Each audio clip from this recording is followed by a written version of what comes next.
having decided on this assessment, we thought that you deserved to hear what it was paid for in detail, the options you have for paying it, the specific problems with our buildings that made the assessment necessary, including expert opinions concerning the roofs, siding, the boilers, and so on, and how the money earmarked for infrastructure repairs and upgrades in past years was spent and why there's no money available from our existing reserves to pay for this work that needs to be done.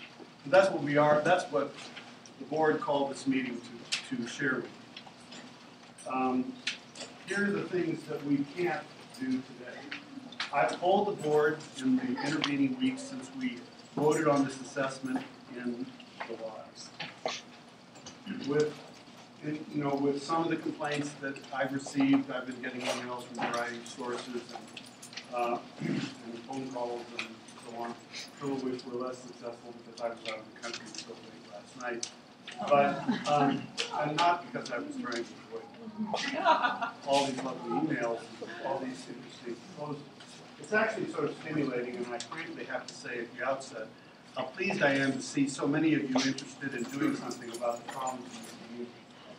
And I hope that as a result of the whatever it was, the stimulation, the excitement, the fear and loathing connected with this assessment, I hope that the result is that we end up with a bunch of people who are willing to help us to try to solve the various problems as we go forward. So I actually see this as an opportunity, and I hope it proves to be one for you as well. Okay. I've polled the board members about whether they're willing to reconsider their decision, and the majority that voted for this assessment are not. Now, what does that mean for those of you who would like this assessment to stop? It means that unless you can find a legal remedy, this was a legally constituted assessment by the legally constituted board elected by you according to our bylaws and formation documents. And we decided that this is what we, in our best judgment, is what needs to be done. And since we're the ones who had to make the decision, and we did make the decision, and we're not prepared to undo that decision, I don't expect to spend any time tonight talking about how it would go if we did undo the decision. I hope that's clear. Wow. Nice. That's okay. It's all right. I'm going to go down.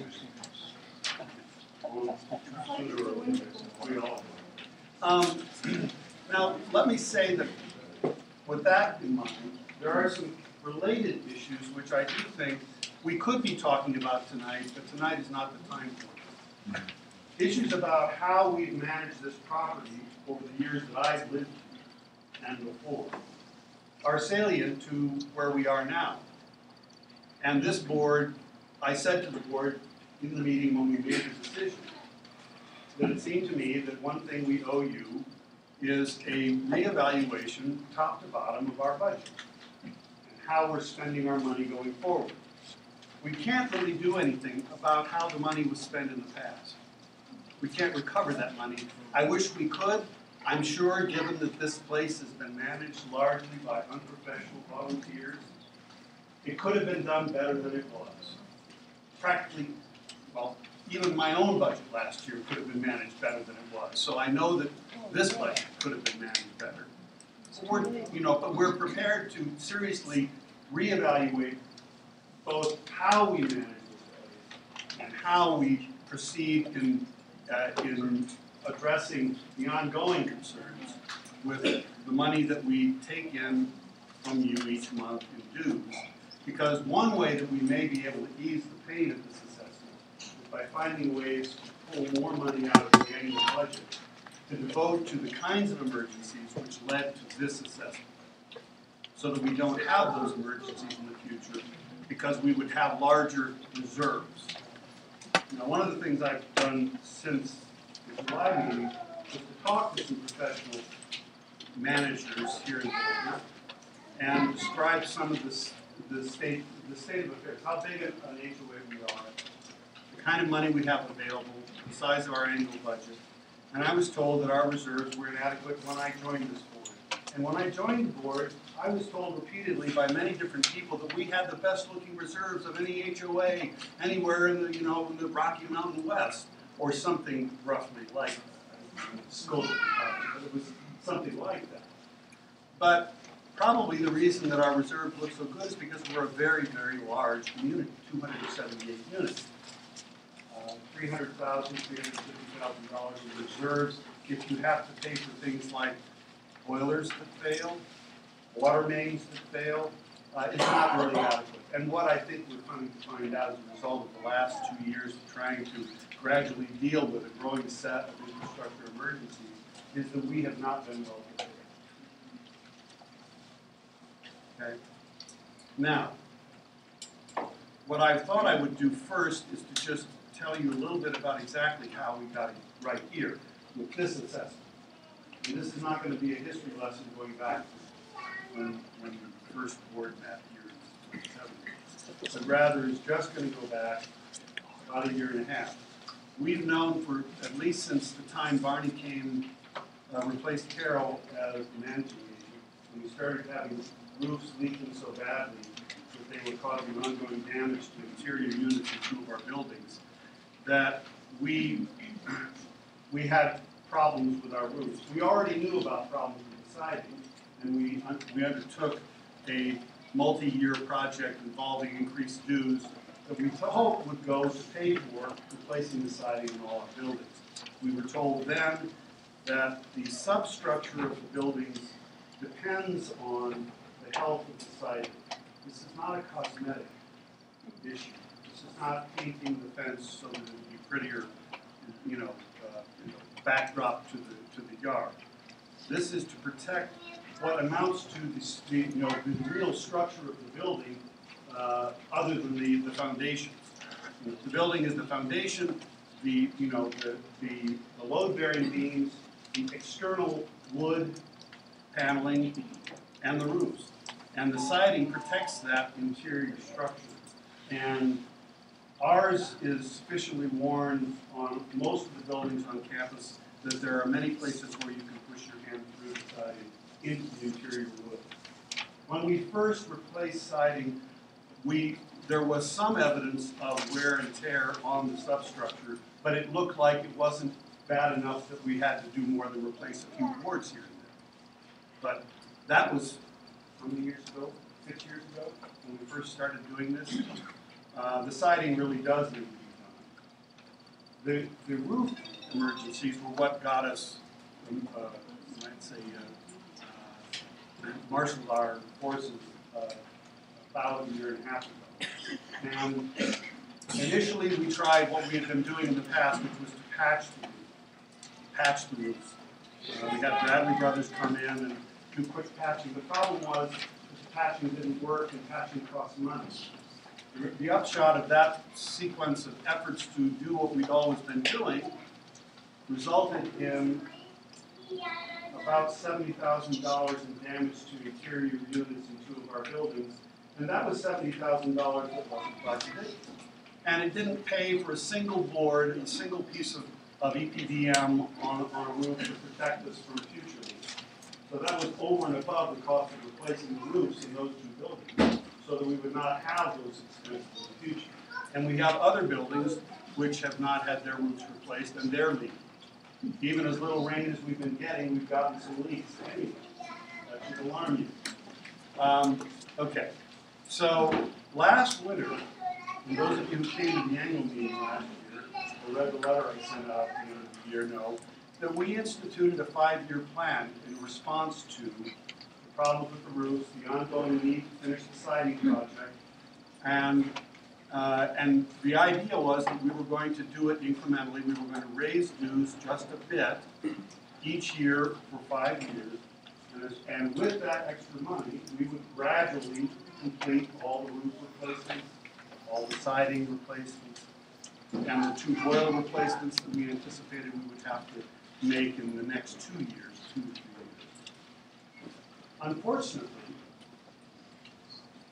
the $140,000, give or take, which that the raise in dues plus what we would have gotten in dues anyway, meant that we would have about $130,000 or $140,000 to undertake replacing, I believe, two small building siding projects and one major roof. The problem is that by June, we had spent that money on things that were not budgeted. They weren't siding projects, they weren't roofing budget, they weren't boilers, they were 2 broken water mains and some chimney crowns.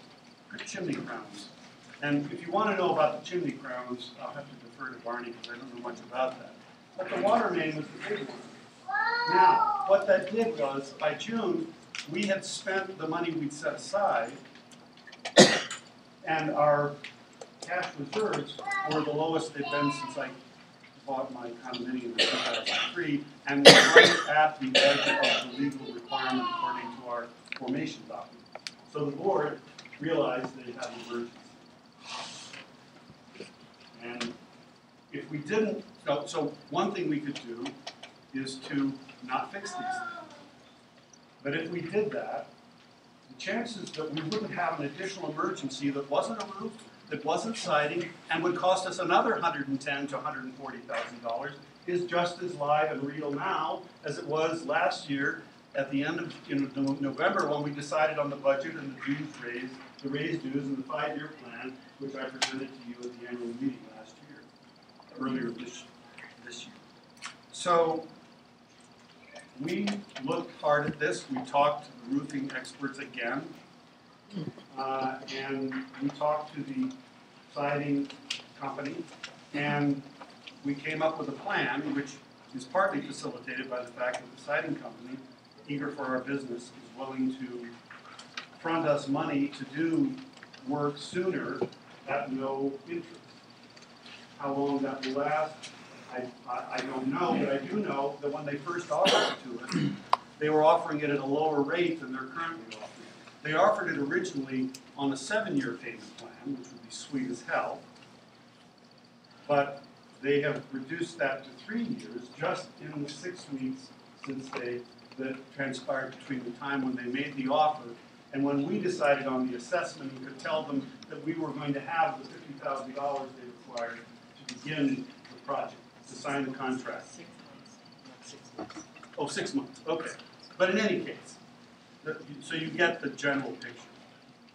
That's what drove us to this decision. It's unfortunate, and just to make it as bad as it really is, the experts that I've talked to have suggested that this isn't going to be enough. If we can squeeze enough money out of the budget by becoming more efficient, managing our property better, there's a possibility that we can limit how much more we're going to have to pay in the next number of years in order to deal with what was a process of neglect with respect to infrastructure replacement and upgrade, which should have been a matter of annual expenditures. We should have been putting money away to replace boilers every year. They've been out, they're basically all ancient. They're older than me. They're older than any of you as boilers, in human years. They're 98. Anybody 99 here? No. So that's why the assessment that was what we were trying to address with the assessment. There are 2 ways to pay it. You can pay it in one lump sum in September. One, let me rephrase in a word. One could pay. Some have, so it can. One can. Not everyone can, but some have. I will. Some others have. You can pay it in 2 installments, one in September and one a year from now. Those are the options we have available. Nice. One other thing that Lynn tells me, which might be of value to mention here, is that we have just been approved to receive payments by credit card. So those of you who have credit, can pay that way. Wow. That's great. Carr and distinguished members